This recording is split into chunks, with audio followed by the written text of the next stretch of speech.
The NFL stands for not for long. Set, Sharga and Armstead. Roll out, Walker still running out. Looks to the left, wide open, Thompson touchdown. Colin Thompson with the touchdown. There was nobody within 20 yards of What a catch off the bobble. Colin Thompson scoops it up. Lofting corner, the end zone. It is caught for the touchdown. The first NFL touch for Colin Thompson is a score.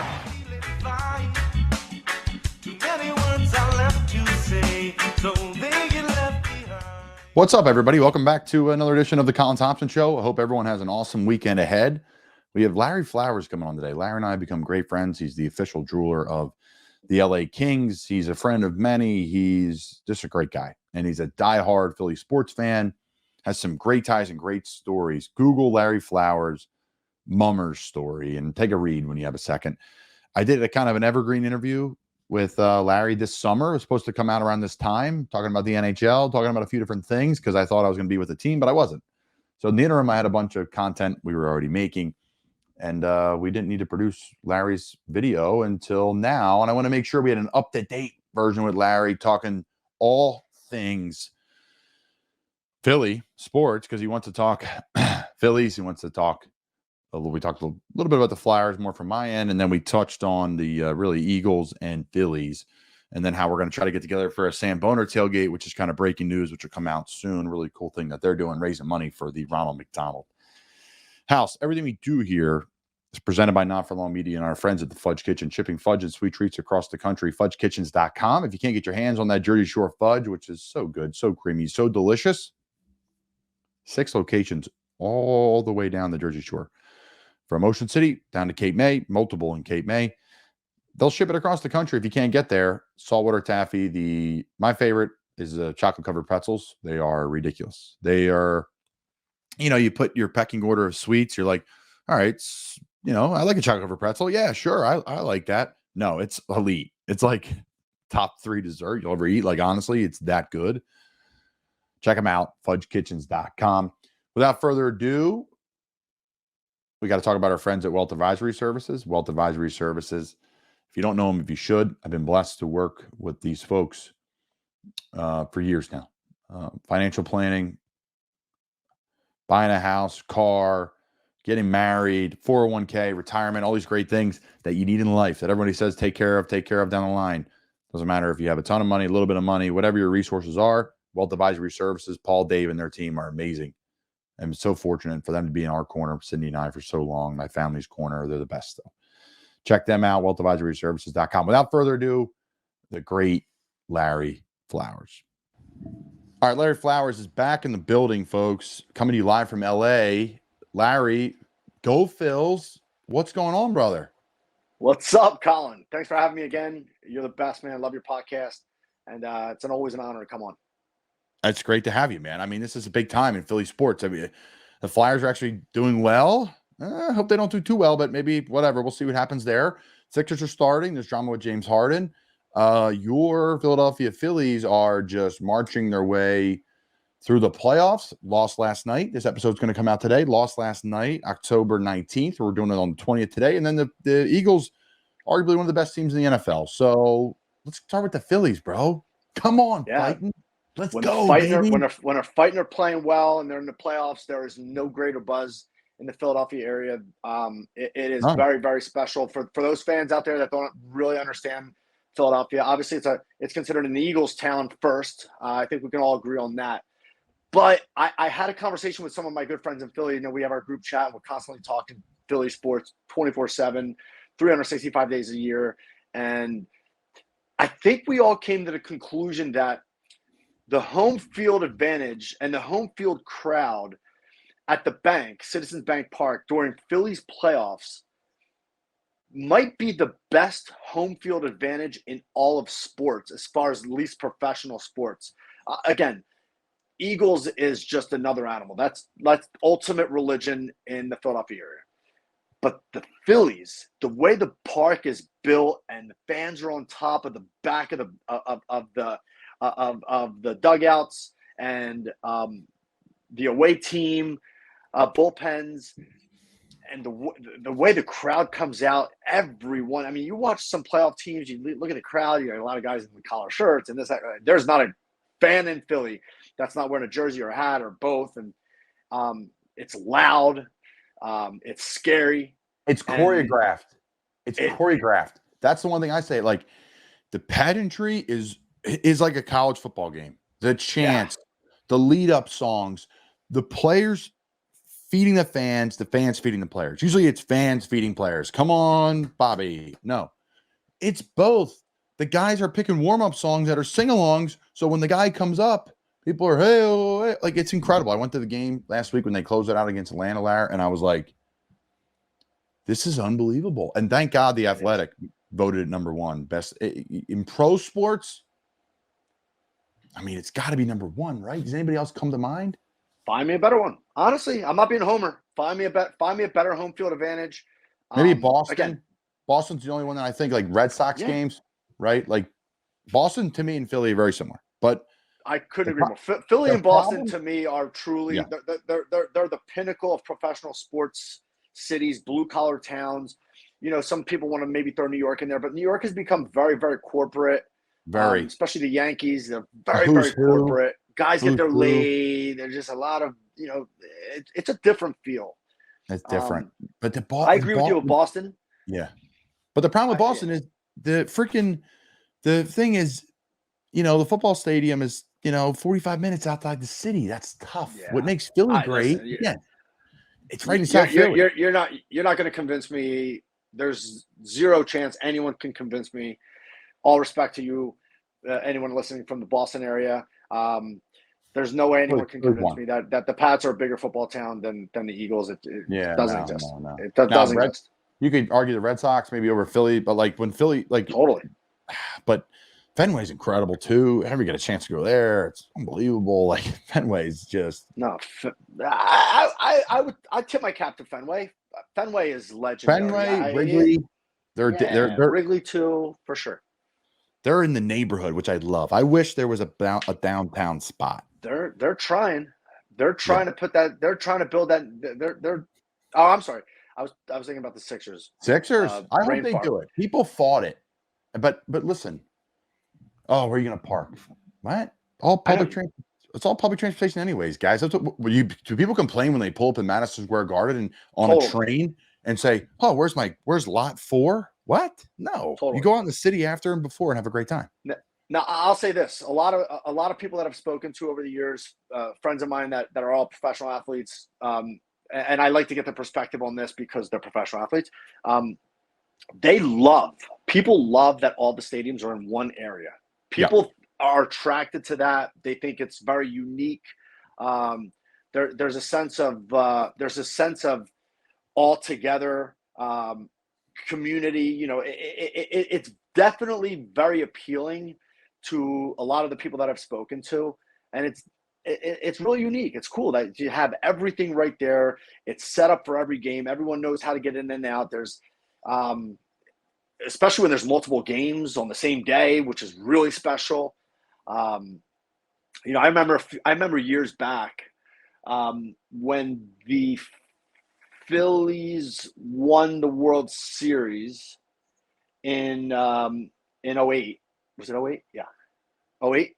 Yeah, and then they went 09 and lost. So it was the first time in Philadelphia sports history that there were all 4 teams playing, at least in the regular season or playoffs, at the same time. And I happened to have, and I went to everyone, I saved all the tickets and everything. I went to all the games within like a 1 or 2 day period, which was really, really cool. I went to Phillies, Flyers, Philly Flyers and Sixers game all on the same day. Or I'm sorry, it was, what was it? It was Eagles. Yeah, it was probably all Eagles, the same day. Phillies, and Flyers. That's what it was. All like in the same day or within a 2 day period. Anyway, it was just it's really cool to have all the stadiums right there, and like I said, now that they have Xfinity Live, that place gets jumping. It's a cool environment that they built for the city of Philadelphia. But if the Sixers decide to go in Center City, I think that brings a really cool new element to the city. I think it will be great for the infrastructure of Center City, Philadelphia. And I have heard a lot of people complain about traffic and stuff. Public transportation, like the city will figure it out. They're not gonna put them. They're not gonna build something and not give proper access in and out for people that are living outside in the suburbs or whatnot. Like it already has it. Reading Terminal's right there. I know. All the train stops. I'm like, this is great. This is what we want. Totally. Totally. There's no reason for anybody outside in the suburbs to go to Philly. None. I grew up. I didn't go to Philly as a kid. Not really. I mean, maybe we went to dinner, but we had great restaurants where we're from. I went to the games. I went to the Flyers games. Went to South Philly. Went to Chickies, and then we went home. But now, this gives more commerce to the city. The city needs it a lot. Yeah, badly. it does. It does. So, it really does. All right, Phillies team. What do you think? I mean, it's Friday night. I'll be honest with you. This is when you know. This is when you know you're a little messed up. I'm not saying I'm happy they lost, but Saturday night, baby. They win the night Friday, and Saturday, couple drinks, hanging out with the fellas, my wife, some friends cheering on the Phils. Like, I'm kind of excited for that because that camaraderie. Like, I love that stuff. And you're not getting that on a Tuesday, right? Like, I'm sitting on my couch, so I'm excited for the Saturday with the gang. It is a very exciting time. The game last night, I feel like, all right, when the Phillies are playing at home, put aside the fan advantage for a second. When they play at home, the bank is a relatively small ballpark, right? So, and the Phillies are a home run style lineup. So I think when they're on offense at home at the bank, I think they're loose enough to know that we're going to be a home run type team. We're going to put up a lot of runs. I had the feel last night where that's a bigger ballpark, and maybe the eye was like, oh my God, like we're known to hit 1-2 run shots. This might be a little bit more challenging. Maybe your eye adjusts in a certain way a little bit. Maybe you're kind of like taken back for a second, but I think the adjustment will be made. And it's like I told my boys on the group chat, I said, listen, you can't win every single game. They almost won that game last night.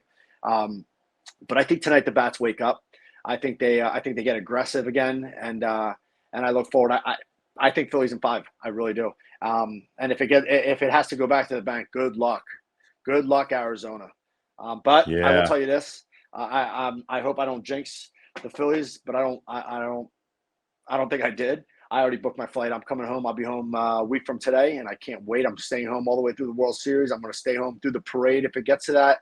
I'm going to Eagles, Cowboys next week. Doing it all. Wow, that's big time. The Eagles Cowboys. Is that the one early November? No, they play Eagles Cowboys not this week, next week. I think it's Monday Night Football. Huh. We'll have to look that up. Perfect transition. It's great radio by Larry Flowers. We're going to talk Birds, man. Real quick. Eagles schedule. So no, it's a day game, by the way. It's a day game. It's Sunday, November 5th. Yep, November 5th. We'll be there. It's the second game. I'll be there. Tailgating. The Samboners, the food reviews I do, they're putting on a whole charitable tailgate for the Ronald McDonald House. It's like $50 all you can eat and drink. It's beautiful. A no-brainer. And people are donating. We'll coordinate. Absolutely. It'll be Wells Fargo lot D1 for anybody listening that wants to meet us there. It's a really cool thing and be fun. So, Birds. I see it on there. I see your Instagram. I don't want to blame her. You're like, I blame the coach. I blame this. It hurts. The Jets game is this. I'm going to say my piece and I'll move forward. Perfect storm, just like the Niners to lose to the Browns. Both elite defenses, both on the road, kind of weather. Backup quarterbacks, PJ Walker and Zach Wilson. Teams that run the ball well. It's kind of like one of those days in the NFL season where you look back and you say, that was a tough game for us. It's really not who we are, but you know what? We've lost, and that's okay. And that's what I feel from the Eagles, right? But in hindsight, everyone's like, oh, this guy's falling. I think Jalen Hurts is a stud. I don't think he's regressing. People on 94.1 said he was. I was like, man, no. I think he's a little uncomfortable. Doesn't mean he's regressing. So I think the Eagles will be fine. Like I said, I'm not a diehard Eagles fan. I didn't grow up one, but I support the team. I enjoy the success of the team. It's good for the area. I have some friends on the team now, so that helps too. So, big Larry Flowers. What are your thoughts on the Birds, man? All right, so let me start here. I'm a diehard Eagles fan. I'm a diehard Philly fan. Now, we are, as a whole, diehard fans. Now, we're not perfect. We're not perfect. And I'll tell you why we're not perfect. World, not the best people. Best fans in the world, not the I think we're the best people, but so do I. I'll tell you, I know. I'll tell you why we're not perfect fans. Because we jump on bad situations like it's a landmine. We make something so big out of something that's not necessarily as big. That comes from expectations being through the roof. That's okay. But when things go south, even for one game, you would think the sky is falling, right? Like you said, it was a perfect storm type of game. Jalen Carter didn't play. He's very, very dominant. He's been a huge part of that defensive line in a lot of different ways. Darius Slay didn't play. Now, I'm not blaming all on injuries. Both teams have injuries. I get all that. But listen, it's one of those games where you don't execute. You made a couple very, very key mistakes. A couple of the picks were not Jalen Hurts' fault. One was. However, I'm not – football is a game that can be determined on one play, right? And you know this. One play, one bad play call, one bad mistake, one turnover. Turnovers is the name of the game in football, period. You lose the turnover battle, there's a really good chance you're going to lose the game. And they turn the ball over 3 times.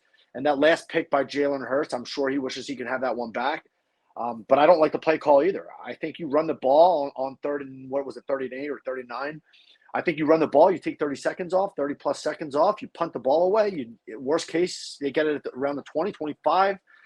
You give a team with a backup quarterback a minute 20, a minute 30 with no timeouts to drive the field and score a touch. I mean, that's just where I'm at.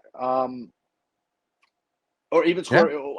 Yeah. I mean, that's where I'm at. And listen, Nick Sirianni's he's human too, and he made it. He made a decision. He calls the play. You know, they as a team, as a unit, they decided that's the play they want to run.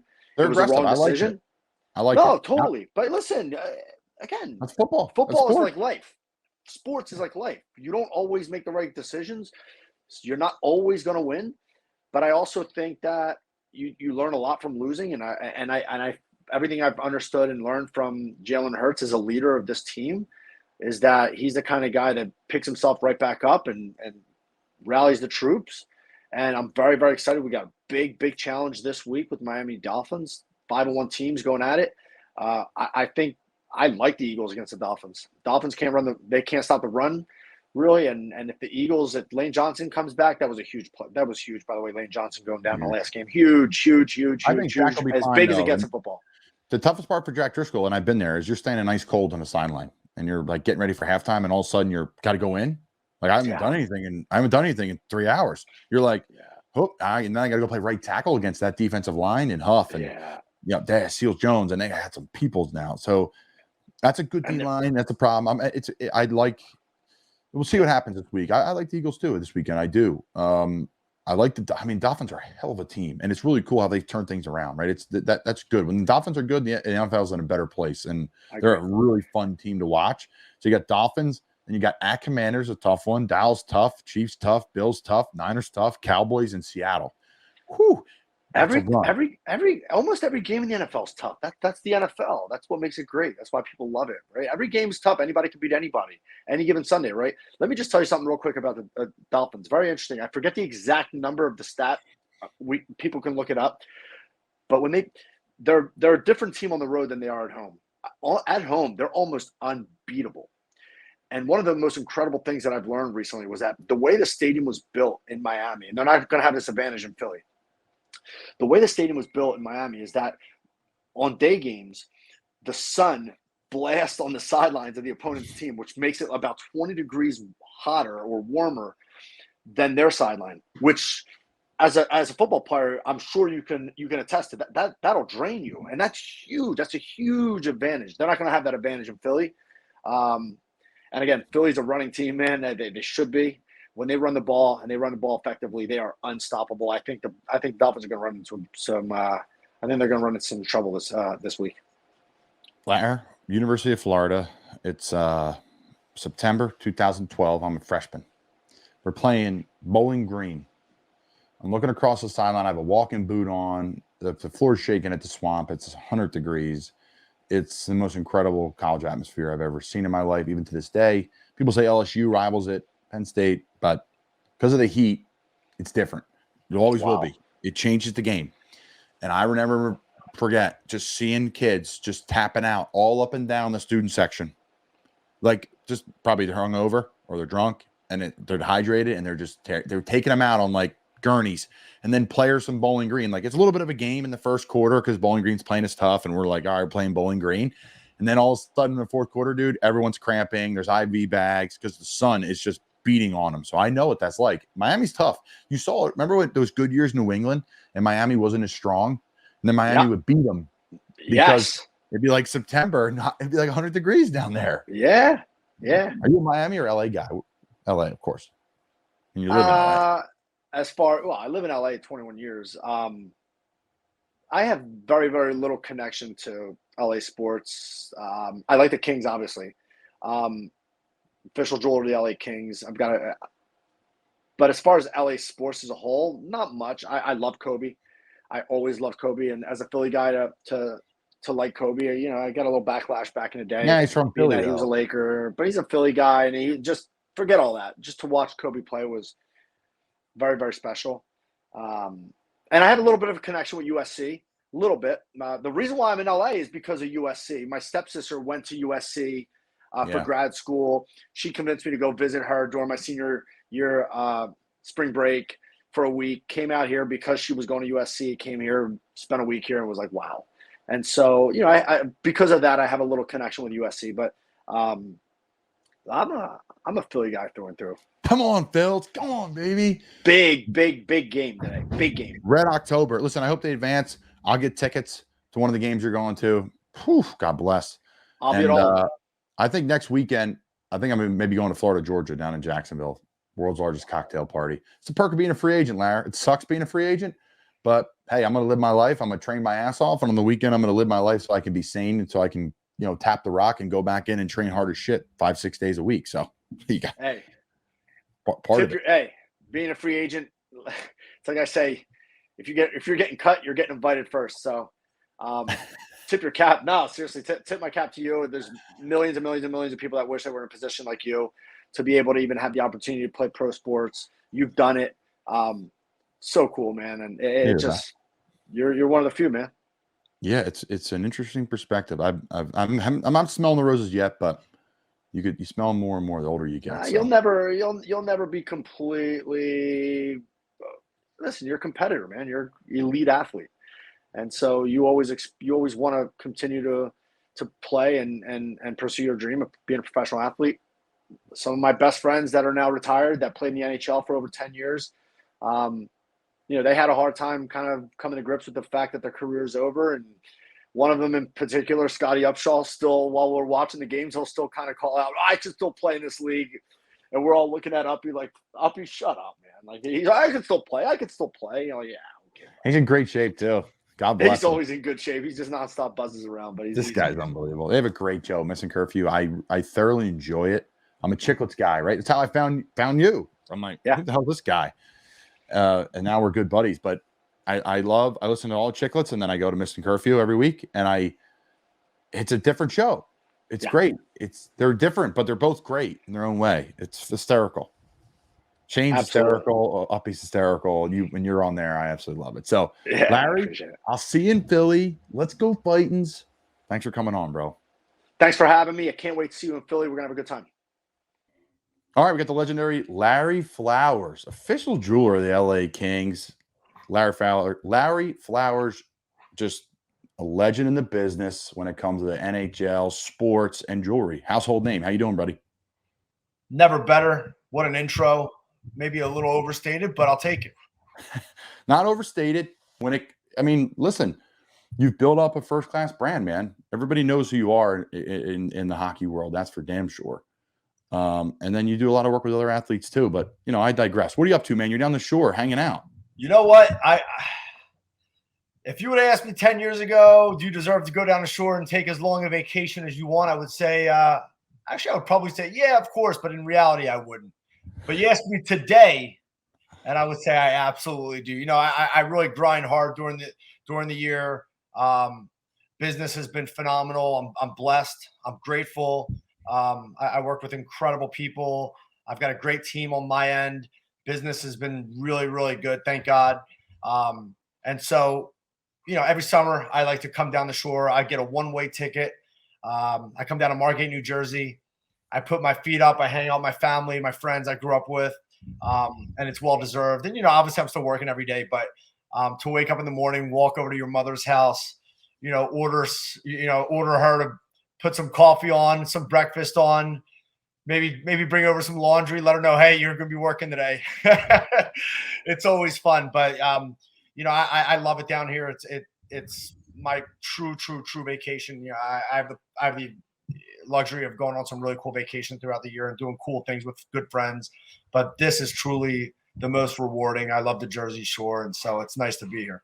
Yeah, it's like one big hug of your childhood and memories. And yeah, like, I mean, listen, there's more beautiful places on the planet. You've been to them. I've been to them. There's more luxurious trips. There's, you know, nicer places, different people. But man, something about the people and the combination of, like, you know, sports fans and the food, it's like that smell. Can't beat it, bro. You know, and I'm going to just say this real quick. For those people that don't really understand the Jersey Shore, because most people, when they hear Jersey Shore, they immediately think of the show, right?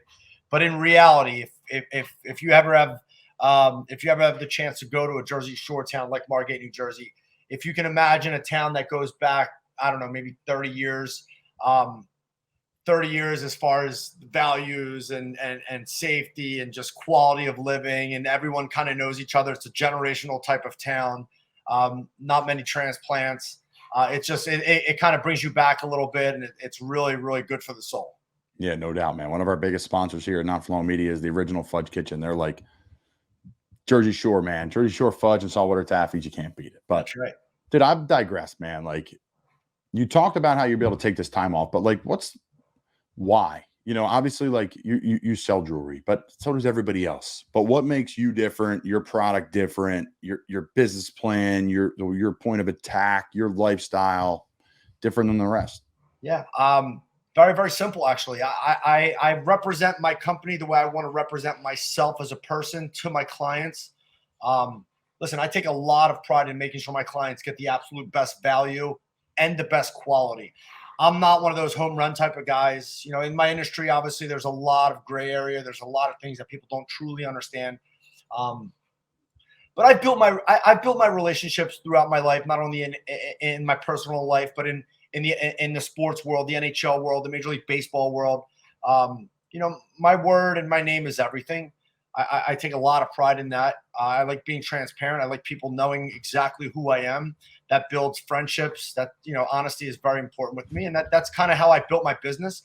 I've worked hard to put the right teams together in order to provide, when it comes to jewelry and engagement rings, the highest quality. And again, my motto has always been, I hit singles. I ask for referrals in return. I'm a volume type of dealer. It works good for me. You know what? I get to go home at night every night. I sleep well at night knowing that I took really good care of all of my clients that I do business with. And that goes a long way. You know, it's incredible when I started to build my business years ago. And as I started to build this foundation of the way that I wanted to do business, how rewarding it is to have your clients send you their friends and their family and referrals. And when you kind of start seeing that snowball effect, you really, you know, you kind of feel good knowing that you're doing right by people. And in return, they want to reward you back with, you know, their network and their business. And obviously, I've built an incredible team. I've got one of the largest watch inventories in the country, luxury watches. I mostly deal with, you know, Rolex, AP or Audemars Piguet, and Patek Philippe, Patek's. Those are my big three of the best watch brands in the world. A little bit of RM as well. But, you know, we've got a massive inventory, one of the largest in the country. And so I'm kind of a one-stop shop: watches, engagement rings, custom jewelry. And I get to work with some of the best athletes in the world. And, you know, obviously I broke this deal this year with the LA Kings, the official jeweler of the Los Angeles Kings, which is really cool. Obviously, Crypto.com Center arena is right down the street from my office. I'm downtown LA, my office. And, it's incredible. I've been in LA 20 years. And I've been going to Kings games for a long time. Obviously, I'm a diehard Flyers fan. I love the Blues as well, and I've also loved the Kings. And now I go to games, and I look up at the big Jumbotron in one of the biggest sports arenas on planet Earth, and I see my name up there. Honestly, I get choked up sometimes. I sent it to my parents. I sent it to my mother, and we were FaceTiming, and I shit you not, she shed a couple tears, and it was really, really rewarding to see that. And, I'm just building it. One day the goal is official jeweler of the NHL. That's the goal. But, I get to work with incredible people, meet amazing people like yourself. You and I built a great friendship. And there's so many people I get, the privilege of being around and becoming friends with. And the ride's been fantastic, and I'm only just beginning.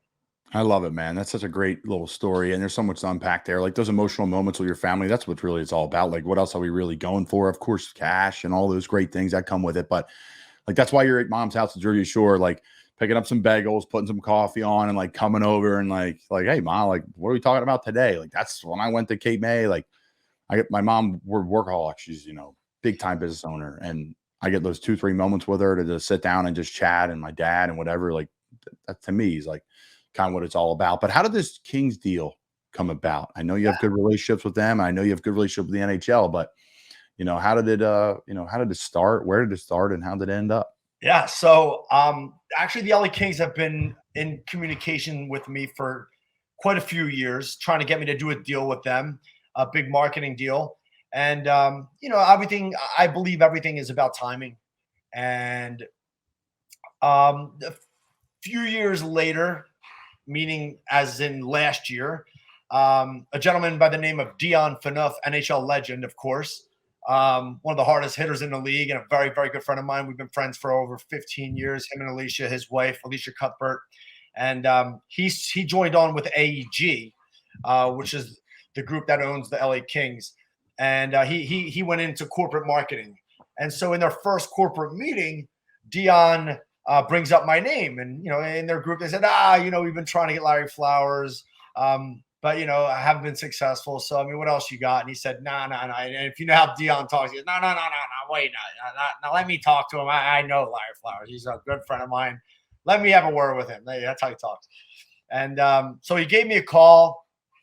We had a great conversation. We got together.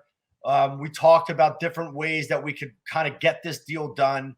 And I got to tell you, he went above and beyond for me, gave me everything that I asked for. We really worked together, myself, him, the LA Kings. Because look, there's a lot of massive, massive brands that are part of, obviously, their marketing. And, I'm still relatively small on that scale. And so it's a little bit more of a challenge for me.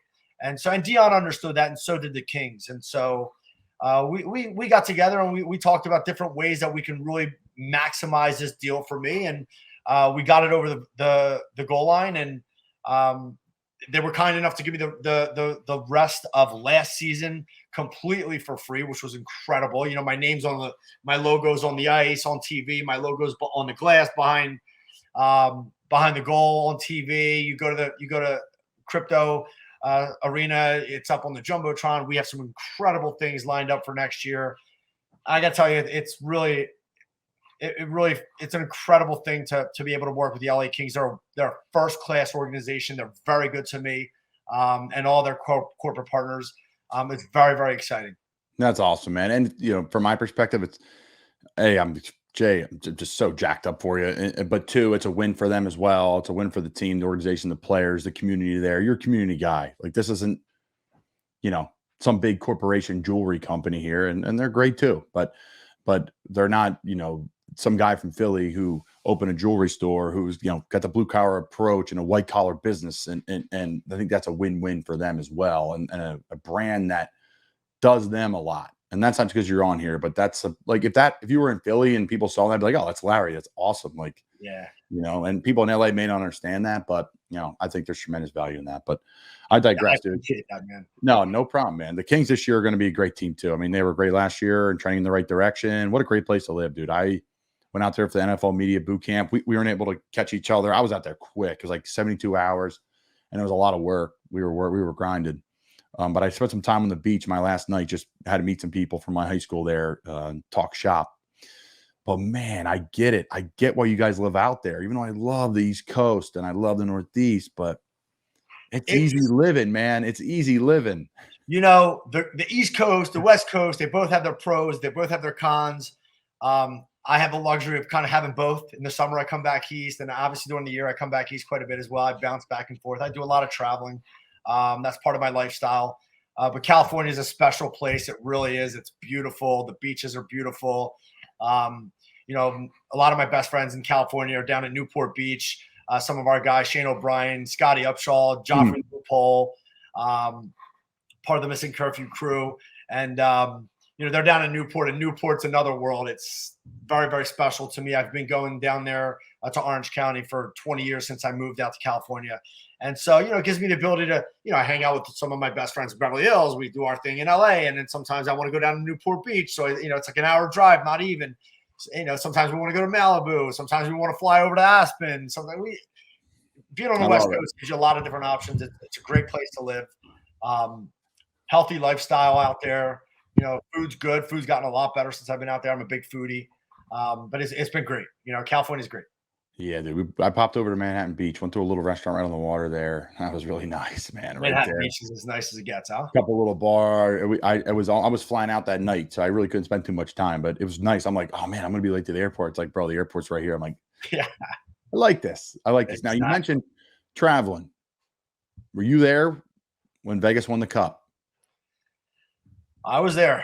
I sure was. You know, What was that obviously, like, man? What is that place like for around hockey and that arena and everyone? I just hear things like it's just the best now. It is. There is no place better to go watch a hockey game. The way they do it, it's an entertainment venue like no other. The production, the pregame, it is just the fans. They do not stop. I mean, they are world class, and we're Philly guys. We understand those type of fans, that type of energy, and you're not really used to saying that about certain teams, especially on the West Coast and especially Vegas. That's a team that's 5 years old. But let me tell you something. Those fans are second to none.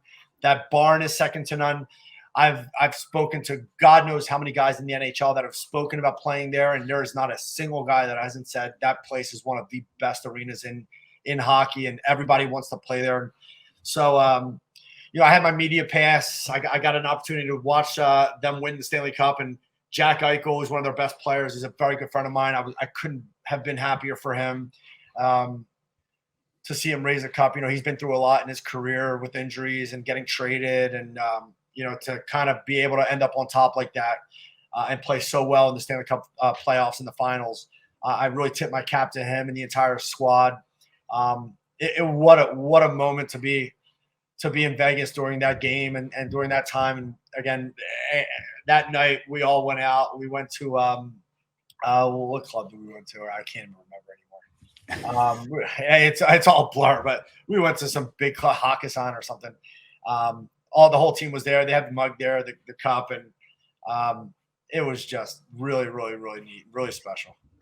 Yeah, I was listening to Chicklets, and Grinelli said he came out of the arena and was like, I look, and there's Larry, and Larry's like, hey, we're going to some club, come with us. And he was like, all right, I'm coming. And then all of a sudden he heard the cup was across town at like some dive bar that the guys like to go to, which I thought was so cool. And he ended up like, I really wanted to go with Larry, but I just couldn't turn down sitting with the mug and having beer. Well, he ended up where we were because that mug bounces around quite a bit. It ended up with us, and we're right behind we had the table. I mean, across from the DJ was the whole team because that's where the biggest table is. But then the second biggest table is right behind the DJ was Steve Aoki, and we had a big private table. It was unbelievable. And then obviously Eichel grabs the cup, and with a couple of the guys, they come behind the DJ. I mean, it's our section, so we're all just having a great time. And just to watch these guys enjoy the moment. You know, I kind of sat back this year. Obviously, it wasn't like the Blues moment where I was really hands-on. I sat back and really enjoyed watching these guys enjoy themselves and their accomplishments. Me, Paul Bisonet, Ryan Whitney, Grinelli showed up a little bit later, but my boy Andy Mack, we were just kind of sitting back and having a great time and laughing and just kind of watching it all unfold. And those type of moments are once in a lifetime. You're an athlete. I'm sure you can imagine what that's like to be able to really, this is a once in a lifetime opportunity to really blow it out and appreciate yourself and your family and your friends for all the hard work they put in and you're put in to get to this point. And, when you really, really watch it, it touches you. It's really a beautiful thing. And that applies, to anything in life. It's not even just sports, but to watch someone really succeed in something they've worked so hard to do in any aspect of their career is really rewarding. And so it was special. And listen, behind every human, right, there's a lot of people that have helped you get along the way, and there's a lot of success, and then a lot of sacrifice is probably the number one thing. That's the hardest, I would say. And you can understand as a person in business, and we still get to do a lot of great fun things, but the sacrifice to me has been the biggest challenge of missing a lot of things and being best man in a wedding and can't go because you're in season, and missing, funerals and birthdays, and that stuff weighs on you the older you get, and it's a challenge. And Jack Eichel, I don't want to reveal too much, but Jack Eichel stayed with a buddy in Charlotte and worked with his doctors that whole year. He didn't do anything. So I didn't get a chance to party with him and have a good time with him down in Charlotte. I know he was working hard, but I heard he was getting after a little bit down there. And the thing about Charlotte is no one has a clue who that guy is. He could walk on the street for hours. He could party all day at every pub. No one would have a clue. They don't even know who the Panthers are. Like, I remember we went into a bar with Baker Mayfield, pretty recognizable guy. He's on every Progressive commercial at the time, number 1 overall pick. Awesome dude, rips it up. And we went in after a game one day, and I'm like, dude, you're gonna get hawked. He's like, no one says a word. I'm like, what do you mean? Wow. He's like, no one says a word. And literally a couple kids were like, hey, Bake, quick picture, sorry to bother you. Yeah, no problem. Boom. Hey, Bake, good luck. People send us some drinks. That's it. And we'll sit there for 4 or 5 hours at this pub. So he was in a good place hiding out in Charlotte. And I talk about sacrifice. I mean, living away, living in a kind of small market. He's not training in LA like a lot of guys. He was kind of disappearing in Charlotte and getting some work done. So tons of respect. I cry every time I see these commercials for the mug and the cup. And it's just like, it's the Mecca. It's the Mecca, Super Bowl stuff. Have you had a chance to watch any of this quarterback stuff on Netflix? Funny, I was watching last night. I finished it last night. It's good. It was hard to watch. What's up? It was hard to watch for me. What a show. Unbelievable. I mean, Birds, yeah. He's a sports god. I mean, wow. It was a little hard to watch as an Eagles fan, but what a show! I mean, talk about a sport that's hard. I mean, I don't know how you guys do it. That is really an intense sport. What you guys put your bodies through. I mean, I would say hockey and football as far as the major sports, not including UFC, of course. Yeah, that's separate. It's got to be the hardest on the body, and the things you guys go through. And we kind of laughed, like, hey, they kind of jumped over like what he did at halftime, like what really helped him get, over the hump there. Yeah, no doubt. I mean, listen, that's a part of the game too. And that's a part of your post-career struggle, right? Like, there's a lot of shit that guys take before games that no one have no idea about. Some of it's legal. It's all legal, right? We think. Yeah, but how good it is for long-term for your body and stuff like that. But that's the ultimate sacrifice. That's one thing that I've learned. I was obviously never a pro athlete, but I've been around pro athletes for a long, long time. I've had deep conversations. I understand the world. That's one thing that the average casual fan doesn't truly understand. Guys that are like betting on games or like, their fantasy team, and some guy lets him down and he's injury prone. I'm like, I don't think most people don't truly understand what pro athletes put their bodies through. And, you got to think, you're starting them in a lineup in fantasy football and you want them to do well. But, these guys have children and families and, life after professional sports. Sometimes these guys can't walk, and there's a lot of long-term effects. You got to really tip your cap and understand what professional athletes go through in order to be the best and to provide for their families and to live that lifestyle. It's really an incredible journry. And that the show on Netflix kind of shows a little bit of that. Patrick Mahomes is an absolute machine. I mean, God, he is just a legend. He's a legend. That was one of my takeaways. The Kirk Cousins thing. He'll be one of the top sold jerseys this year. Moms, kids, dads. Like, it was really cool to see because I know Kirk inside the league, people love him. And outside the league, sometimes he gets debated on, but I'm a huge fan of what he's done and a great dude. And, I digress, but this is supposed to be for hockey stuff. Who you got behind you? Who's here? Is it a puppy? I got my dog over there. I got my Frenchie Rocky. He's over there. Once he gets on his side and he starts falling into a deep sleep, you're going to start hearing a heavy, heavy snore. I love it.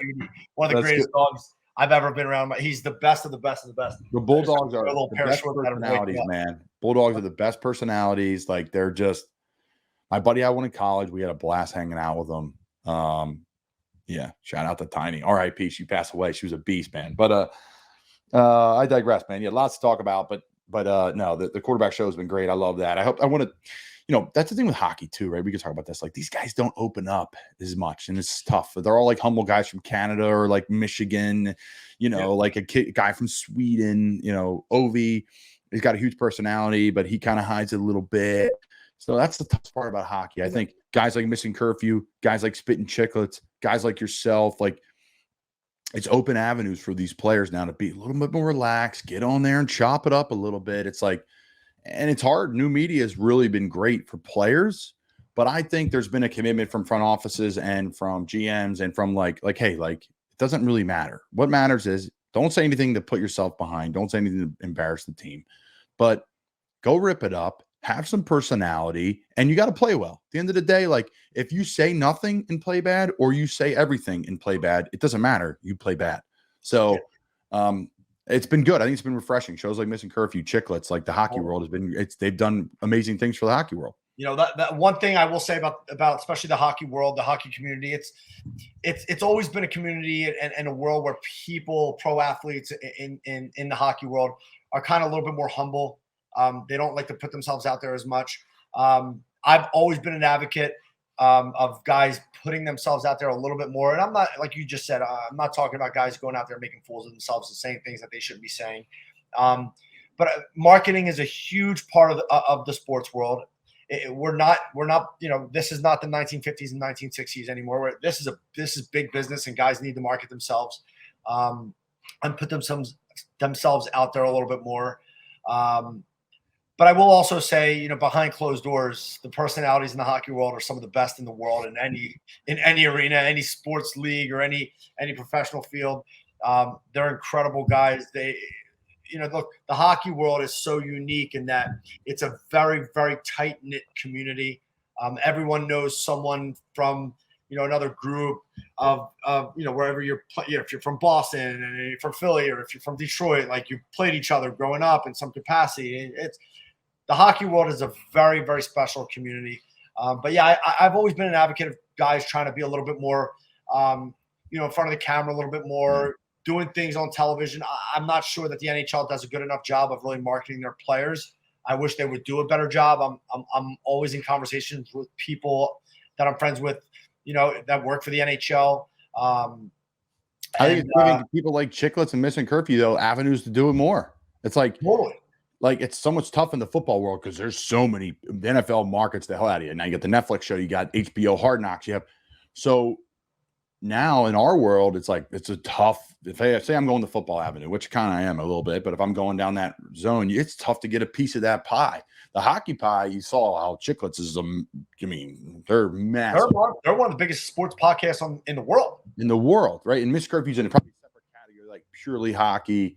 Chicklets is like barstool, hockey, golf. It's a whole nother. They're just like that really goes to speak on how tight the hockey community is. Obviously, they were on the forefront of hockey podcasts in that world, but it's just a very loyal fan base. Look, listen, Spit and Chicklets changed my life. They completely changed my life. When I went on to Spit and Chicklets and spoke about the Gloria story with St. Louis Blues, I thought it was, first of all, an incredible honor and a privilege to be able to go on there and be on that amazing podcast. But what happened was it gave me so much attention, not only within, guys that play in the NHL, but the fans of the NHL, and my business exploded because of it. And again, I do so much business with so many guys that are just hockey fans, that are Spit and Chicklets fans, that are Missing Curfew fans. And so in a way, I've gotten able to, continue to grow within the hockey community in so many different ways. Again, not just with professional athletes, because I work with so many guys that play in the NHL, but so many guys that love the game and have friends that have friends that play in the NHL and have connections and have played youth and college hockey. And so it's just one big community, the hockey world, and it's just really, really special. And I'm honored to be a part of it. You are, yeah. You're a part of that kind of conglomerate. You got a piece of it, right? Like in 20 years, like those pieces aren't going to be around, right? Like you'll still be, it's up and coming. It's unique. And that's how we met. I heard your story and I'm from Philly and I'm like, this is freaking great. We got to get this guy on the show. And I think you're on the show maybe 2 years ago at this point in time, a year ago. And I'm not going to make you tell the story again, but the look up, folks, and we'll post it when Larry comes back on. Just St. Louis, the Jacks bar in Philly, and St. Louis is the worst team in the league, and they end up winning the Stanley Cup after a big night out with Larry Flowers, showing them a good time in Philly. It was a crazy story. Hey, on a side note, real quick, speaking of Philly, I love what you've been. I got a little bone to pick with you a little bit, but I love what you've been doing. First of all, with the food, the cheesesteaks, right? The same boners. I love it. Did you? I don't recall seeing you. Did you go to Steve's? Rocky. Steve Prince of Steaks? Yeah. Did you do one at Steve's? I've not done one at Steve's, but I grew up eating Steve's, and I love Steve's. But I don't think it's the best in Philly, though. Steve's is the best of the best of the best of the best. Right next, in my opinion, to Avenue Steaks in South Philly. Very, very, very. It's relatively new. It's very unknown. One of my best friends, Justin Posiglione, owns it. And that's not why I'm saying this. They use top-of-the-line meat. They use great bread. I know.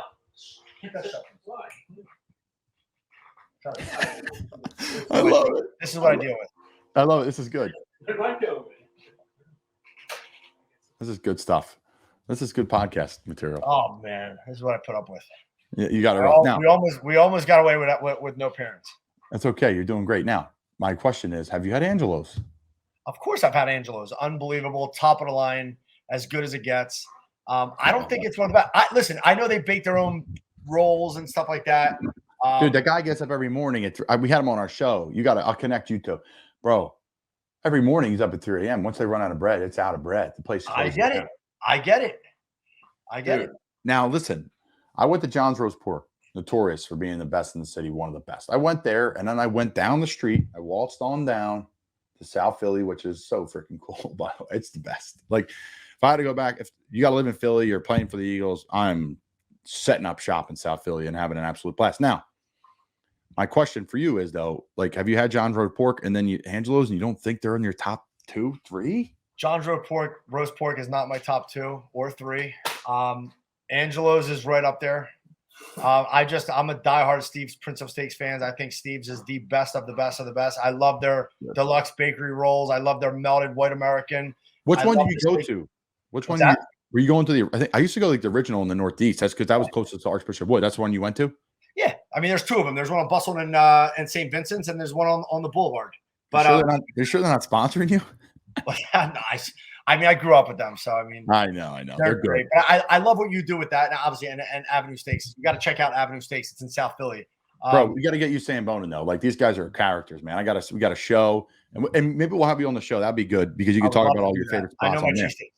I know you do, and we'll set that up. Now, I digress. Where are you getting a good bite out there? There's got to be a couple good little spots out there, out in LA. For just regular food or for cheesesteaks? I mean, like sandwiches, like hoagies, cheesesteaks, bagels, that type of deal. Yeah, I mean, there's a place called South Philly Experience. They have the Amoroso rolls and they have decent meat. They use ribeye. It's okay. It's good enough. Listen, when you want a cheesesteak that bad and you get one from there, it does the job. There's another place called Booze in Koreatown. Not bad. Same thing. They bring in their rolls, the Amoroso rolls and stuff. Not bad. If you want the fix, it gives you your fix. But it's nothing like home. I mean, the bread back home is second to none. People just don't get it. They're like, oh, cheesesteak. You can get. There's a place in Beverly Hills that says they make this. They make one of the best cheesesteaks in the country, and this, that, and the other. And I went and had it. And I'm like, dude, I did a Sam Bone review on when we beat Seattle this year, late in the season, And I walk out, after the game. He played a game. I didn't play. I was banged up last year on the practice squad, but played the game, shower up, go out, you get your food, you sit on the bus, you call your wife, whatever, boom, get your peanut M&Ms, get a movie dialed up, and you fly back to Carolina. Well, I'm out there and I'm ready to grab my food, and they're like, chicken cheesesteak or cheesesteak? I'm like, what? In Seattle? Yo, Tat's Deli, shout out. It's the best cheesesteak I've ever had outside of Philly, bar none. Wow. I mean, legit. Tat. Now, I know you're not cruising up to Seattle all the time, but if you get to That's Kraken, actually not true. So I'm obviously very close with a lot of people with the Seattle Kraken. My cousin, who's from Dallas, now lives in Seattle. They've become big Kraken fan, and they've been all over me to come out there for a game. And so I will be in Seattle this year, 100%. And I will be talking to you about that because I want to try it out. Dude, Tat's Deli. I'll send it to you. Yeah. It's right. I'm telling you, you're going to be, and this was delayed. It's made 4 hours before. It's in the wrapping. Like, I was shocked. I love it. Now, what's the plan? Well, let me say this. Let's talk a little hockey quick as we wrap up, just to check that box, and then I want to talk to you about the beach. Okay. You think Vegas repeats? I mean, it's a unique situation there. They have all this depth. They have all these players. They're big. Now, in the West, Edmonton always seems to get a little bit better every year. They find a way with the salary cap situation there to get a little bit better. The Kings, with the trade, was it Pierre-Luc Dubois? They got a little bit better up the middle for sure. The Wild are hanging out there in the West that are good. Dallas gets better. Out East, obviously, our Flyers suck, but everyone else is pretty damn good. It's probably a good time for the Flyers to be bad because everyone else is loaded, or the Capitals are making a push now to one last push. Devils are great. Rangers are great. There's a lot of teams in the East, man. There's a lot of teams. Listen, Toronto. Before I go into teams, let me make myself abundantly clear. This is important for everybody out there who's not a diehard hockey guy. It's very important to understand. There is no sport that gives you the chance of winning the Stanley Cup or to win it all as an 8 or a 1 seed as the NHL. All you have to do is get into the dance. That's all you have to do. Because what happens in the hockey world is when you make it to the big dance, there's an element to the hockey, to the game that changes on a percentage level that's unlike any other sport. Meaning, when you play football, there's really only one way to play football. That's hard and fast. There's no other way to play the game, right? When you're playing baseball, it's a one-on-one sport, pitcher, hitter, positions, right? There's obviously momentum is raised drastically in all sports and in professional sports. Basketball, there's really one way to play basketball, right? The touch fouls are the touch fouls. I'm not a big basketball guy. I think they call too much. I think the game works. You watch a playoff game, obviously there's more energy, but it's very similar to watching a regular season game. But you watch a playoff hockey game. Now, you could take a team that just snuck into the playoffs, Florida, right? But their intensity level may raise so much that they may physically take you out of a game. That because now the hitting is intensified tenfold, right? Compared to a long regular season. It takes a lot on the body. But once guys get into the playoffs, now you're going to separate the boys from the men, right? And so to watch playoff hockey is just incredible because the physicality of it just raises drastically. But as far as who I think is going to win it next year, obviously it's very early, but Vegas is going to be right there again. Jersey, watch out. They're going to be nasty. I really, really like Carolina, the Carolina Hurricanes. They've made some good moves. They've gotten a little bit tougher, which they needed. Obviously, Edmonton's always going to be there. The Kings made a big move. They're going to be good. There's just Dallas is always good. There's a lot of good teams. Toronto made some great moves, and they are desperate for a cup in Toronto. I mean, if you can imagine, they're the Yankees of hockey, and they haven't had a cup since I don't even know the 60s or 50s. I don't even know. They even got a second round. Yeah, they're desperate, but they are desperate. They're like the old school Boston Red Sox, from 10, 15 years ago. But I'll tell you this about the Flyers. A lot of people have been poo-pooing the Flyers, but I've had a chance to be with Keith Jones out in Vegas for the NHL awards and for the draft, and I got a chance to talk to him and some other people within the organization. Personally, I really like what the Flyers are doing. They're cleaning house. They're doing it their way. They got Danny Briere in there, obviously a GM who understands how to win. He understands, the type of game that the NHL's become. Obviously, the game has changed, and the Flyers were one of the last teams to kind of keep an older brass type mentality in the front office, and that's now beginning to change. The draft picks have been phenomenal. I think the Flyers are on the up and up. They had a couple key pieces, including Couturier, that didn't play a game last year. He's their leader, no doubt. They're going to get a couple good pieces back. I got to tell you, listen, the Flyers in the last several years have been really hard to watch. I haven't enjoyed watching them too much, but last year I did. They play really hard. I'm a huge Tortorella fan. I think he's a great coach. I think he gets the most out of you. And I really like what the Flyers are doing. I think they're going to play really hard again next year. They're going to understand. Now they understand what it's like to play under Torts. He's going to bring in the guys that he thinks fits his system best. They're going to be hard to play every single night. I think they've added some good pieces. I think you're going to get some other pieces back that are not going to be healthy this year. And I think Flyers are going to surprise a lot of people. I really do. I'm not going to sit here and tell you that they're going to be a playoff team or a Stanley Cup contender. I wouldn't do that. But listen, a lot can change in 1 year in the hockey world. And when you have a bunch of guys that buy in and play hard and play a system, things can change very, very quickly. I'm very excited for the Philadelphia Flyers this year. I think you bring up some great points, Larry. My thoughts on the Flyers is this. There's a direction now. There's a clear-cut direction. That's my only thing was the last 2-3 years was there's no direction. Supposed to be going south. The roster's heading south. You lose Giroux, that era's over. Tortorella is the right hire, but is it the right hire for where the roster is at the time? That was confusing. Now there's direction. Tortorella, Jones, Briere. That's a winning formula, in my opinion. I think what's going to happen at the trade deadline, sadly, is you're going to lose a player like TK, but you're going to get a first-round pick for him. That's why he's not traded right now, because you're probably not getting a ton of value for him. Late, when a team makes a push, they need a winger and they need a scrappy, tough guy, he'll go. I think Lotz will go, sadly, too.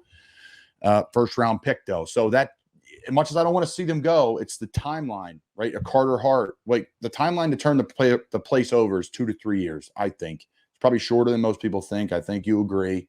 Yeah. But if they don't match, like Lotz will be in his early 30s, TK will be done his contract, Carter Hart will be sadly like it's time for him to sign him to another deal. So Flyers are heavy in net. They've really been stockpiling goalies. They're very strong there, which has always been kind of a Achilles heel of the Flyers organization for the most part.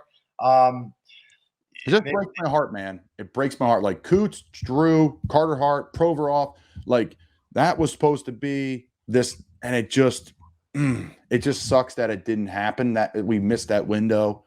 I think Drew's severely underrated and people get on him. I think people value him as a superstar. He's not. He's a really great player in the NHL, and there's something to it. 100%. But to compare him to Ovi in Washington and like Backstrom, like he's more of a Backstrom than an Ovi. That's exactly right. You're 100% right. He's a very, very special talent. And if you ask, first of all, if you ask any guy in the NHL, is he a superstar? They'll tell you yes. Yeah. Period.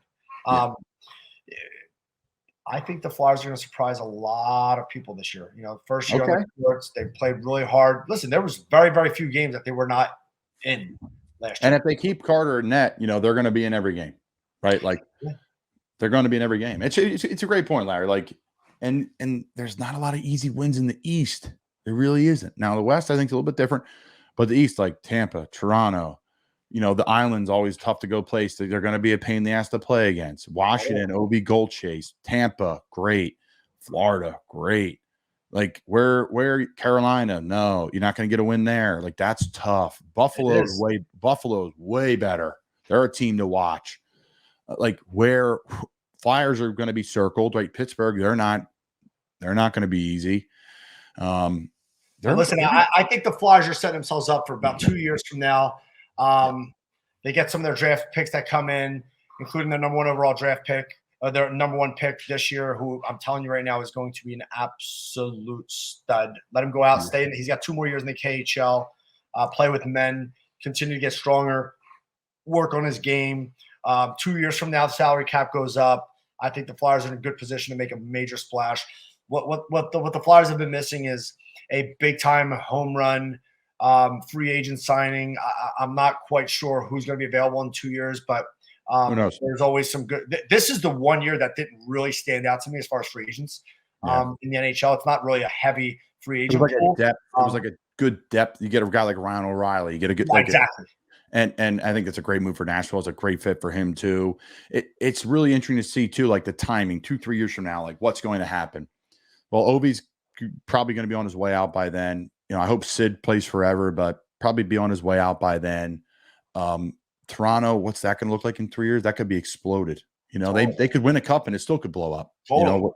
Buffalo will be really good. Probably the Devils will be really good. What's the Island going to look out for like? the Devils, man. They are building something special. That Jack Hughes is like nothing I've ever seen. He is special. I got a chance to hang out with him quite a bit in Vegas. I sat right next to him during the awards. He's a good kid, comes from a great family. His agent, Pat Brisson, is a very, very good friend of mine. We got to talking quite a bit about him and his game and his brothers.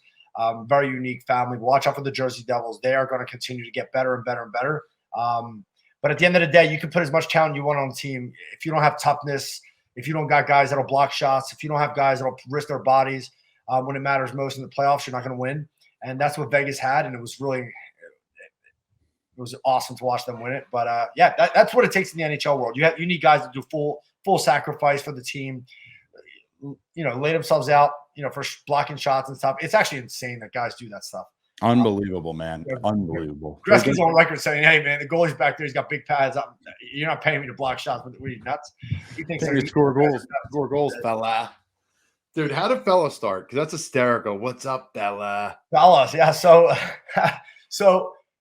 it's just a word. Maybe O'Brien, maybe Shane O'Brien brought it to the group, but it's been used since day one, as far back as I can remember, going back 13, 14 years. It's just a word we've always used. Like instead of saying, "What's up, bro?" or "What's up, brother?" or "What fella? What's up, fella?" It's just always been our word, and it's continued to grow. And now it's kind of a staple of like, our world and the people that listen to Missing Curfew, and it kind of rolls off the tongue pretty nice. And it's just a kind of a fun word to use, fella. Hey, I love it, dude. They're great. Their show's great. Yeah, they have a great show. They do a good job. Scotty Upshaw, Shane O'Brien. They have a fun podcast. They do a lot of they get a lot of great interviews. They do a lot of traveling.